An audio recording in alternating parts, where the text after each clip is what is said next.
எல்லாமே வந்து பார்த்தீங்கன்னா சுமார் 8ஆம் நூற்றாண்டிலிருந்து 10ஆம் நூற்றாண்டை சார்ந்த பாண்டியர் காலத்து சிற்பமாக தாங்க இருக்கிறதுக்கு அதிகமான வாய்ப்பு இருக்குது. மக்களுக்கு இது வந்து அதிகமாக தெரியப்படுத்தி பகிருங்க.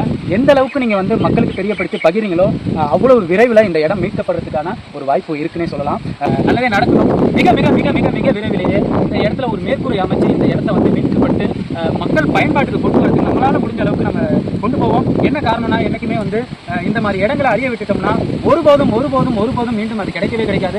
அந்த ஒரு ஆதங்கத்தில் தான் வந்து பார்த்தீங்கன்னா இந்த இளைஞர்கள் சுமார் 5 வருஷமாங்க, ஒரு நாள் 2 நாள் இல்லைங்க, 5 வருஷமா இந்த இடத்த எப்படியாவது மீட்க முடியாதா அப்படின்ற போராட்டத்தில் இருக்காங்க. நம்ம கண்டிப்பாக இந்த நண்பர்களுக்கு நம்ம வாக்கு கொடுத்தே போவோம். நம்மளால முடிஞ்ச அளவுக்கு இந்த இடத்த மீட்கிறதுக்கு நம்ம முயற்சி செய்வோம்.